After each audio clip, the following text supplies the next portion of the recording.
I discovered a file named me_final_version on my laptop. It wasn't mine. The file sat there, mocking me. Just a tiny icon on my desktop, nestled amongst work documents and vacation photos. It was called me_final_version.txt. I remember the exact moment I saw it. I was reorganizing my cluttered laptop, a ritual I usually put off until the last possible second. My name's Liam O'Connell, and I'm 31, a freelance graphic designer, so my laptop is basically my lifeblood. But this file, it wasn't mine. I knew every pixel on that screen, every folder, every single document I'd ever created or downloaded. This one, though, was alien. My first thought was a virus. Some insidious malware that had slipped past my antivirus software. I ran a full scan, my heart thumping a little faster than usual. Nothing. The file remained, stubbornly present, a digital ghost. My fingers hovered over the delete button, but something stopped me. Curiosity, I guess, or maybe a prickle of unease that something so personal sounding could just appear on my machine. I clicked it open. The text file was simple, no fancy formatting, just line after line of plain text. It started with a date, October 26, 1993. That was my birthday. A cold shiver traced its way down my spine. The first few lines were a concise summary of my life. My full name, date of birth, place of birth Boston, Massachusetts, parents' names Eleanor O'Connell, 60, and Michael O'Connell, 62. It even listed my primary school, my high school, and my university. Every detail was accurate, unnervingly so. It felt like reading my own Wikipedia page, meticulously curated by an invisible hand. Then it moved to my career. Freelance graphic designer, specializations, even a list of some of my more obscure clients. It had my current address, my favorite coffee shop, the brand of coffee I usually bought. It described my slightly messy apartment, the old comfortable armchair by the window, the stack of unread books on my nightstand. It mentioned my beat-up car, a rusty Honda Civic, and even the tiny scratch on the driver's side door. It was me, down to the mundane, personal details that no public record would ever hold. My hands were shaking as I scrolled. It described my habits, how I always procrastinate on taxes until the last minute, how I leave my laundry in the basket for days, how I hum old 90s pop songs when I'm designing. It talked about my fear of public speaking, my aversion to crowded places, my occasional bouts of insomnia. It was like a psychological profile, laid bare, every quirk and flaw meticulously noted. And then it moved to people. It listed my best friend, Sam Peterson, 32, a software developer I'd known since kindergarten. It detailed his sarcastic humor and his unwavering loyalty. It mentioned my sister, Clara, 34, and her protective nature. It even described Aunt Carol, my mother's older sister, 70, and her penchant for sending me knitted sweaters that were always 2 sizes too big. These weren't just names, they were fleshed-out descriptions, capturing their essence perfectly. It even had a line about Whiskers, the grumpy ginger cat I'd inherited from an old roommate, and his habit of demanding attention precisely when I was on a video call. This wasn't a virus. This was something else entirely. Something impossible. As I scrolled further, the file started venturing into the near future. Small things at first, just like the TV in that other story I heard. It described a project I was about to land, a big one, for a new tech startup. It detailed the exact conversation I would have with the client, the precise terms of the deal. The next day, when the call came, it was eerily accurate, almost word for word.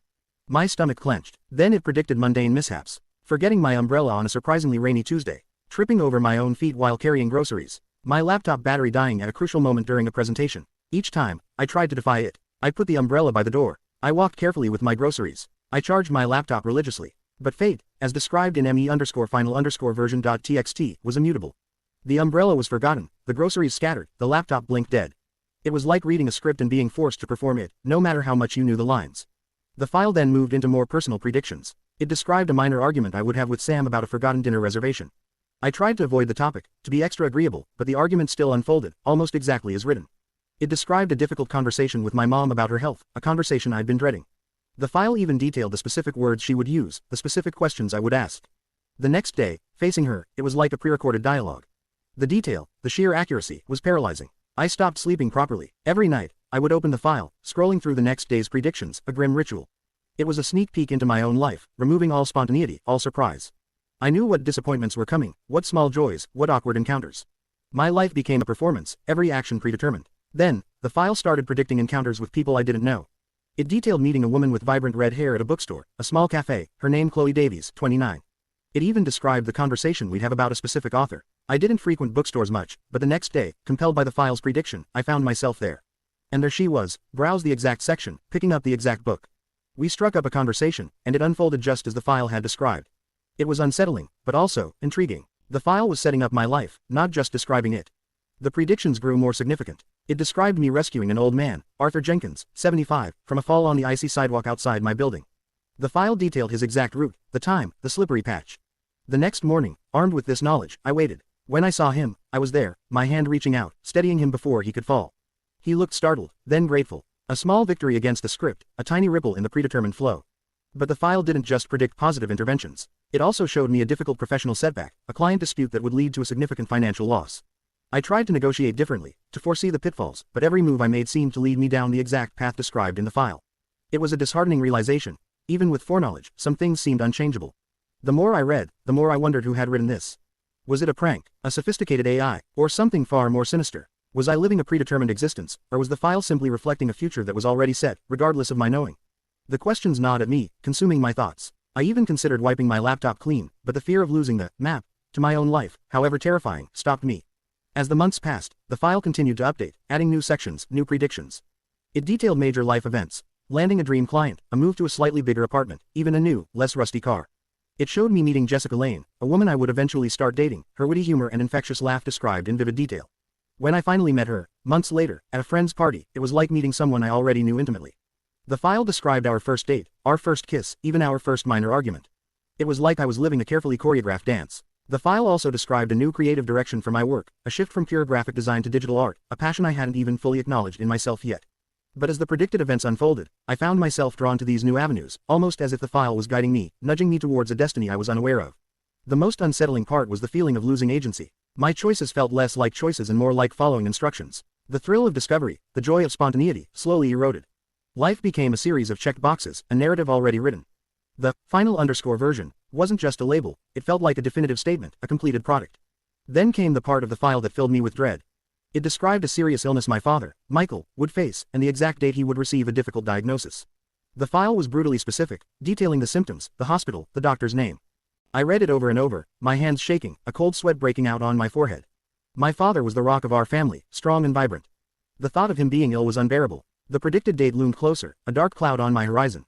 I spent every moment I could with him, trying to create as many good memories as possible, all while the knowledge of what was to come weighed heavily on me. When the day arrived, and he told me about the symptoms, about the doctor's appointment, my heart shattered. He received the diagnosis exactly as the file had predicted. I couldn't change it, couldn't prevent it. I could only be there, prepared for the grief, for the difficult road ahead. The file had given me forewarning, but no power to alter the inevitable. The file kept updating, right up to the present day, just moments before I started writing this. It ended with a single, chilling line that hasn't happened yet.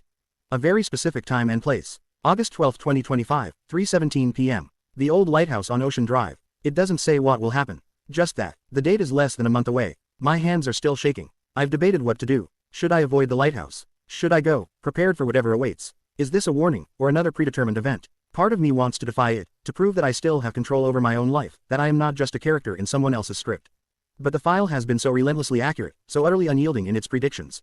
I'm writing this now, documenting everything, trying to make sense of the madness.